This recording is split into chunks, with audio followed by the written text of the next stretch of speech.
You're listening to the Vocabbett podcast, where I help students improve their vocabulary for the SAT, ACT, and life itself using my unique and research-backed story-based method.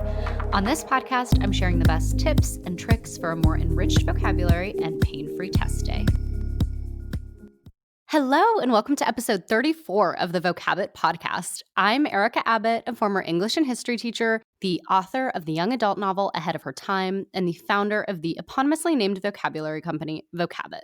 On the last episode of the podcast, I shared what I think is the most important thing you can do to emerge from this weird time smarter than ever, no matter what your school decides for the fall. And it was to get a Goodreads account and become a voracious reader.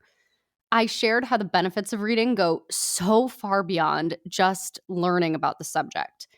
If your book takes place during the Wars of the Roses, for instance, you're not just learning about the Wars of the Roses. Studies show that reading may be able to reduce your risk of developing Alzheimer's, it can reduce your stress levels, raise your standardized test scores, and even make you more likely to earn more money.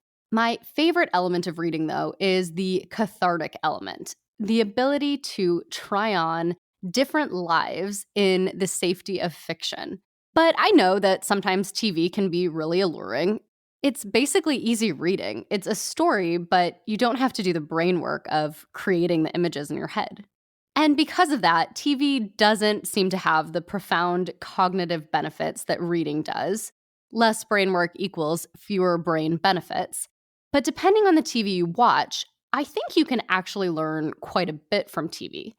And the depending on what you watch phrase is key here. If you're watching Friendsre-runs for the 400th time, your brain doesn't have to do much of anything.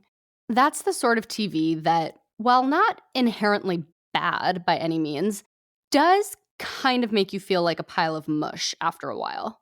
But not all TV does that. There is TV that is really entertaining and also can teach you a lot. And to top it all off, it gives you that cathartic element of being able to metaphorically try on different lives. Friends technically gives you that cathartic element as well, but if it's reruns, that benefit starts to diminish really fast. So to come out of quarantine smarter than ever, I wouldn't say that you need to give up TV by any means. But I would suggest that you become intentional with your TV choices. I'm putting a list up on Vocabbett today of my top 5 shows for accomplishing this. Vocabbett members, you'll get it in your email as well.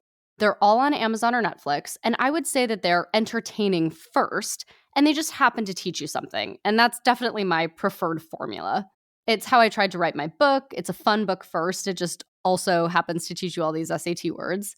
So while reading definitely has more overall benefits than television, I get it. We're all watching more TV than normal these days, and that's okay.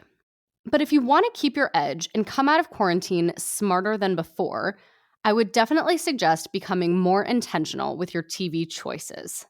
Again, you can decide what that means for you. I have some suggestions for shows that you might want to consider over at Vocabbett, and if you watch them, definitely let me know what you think.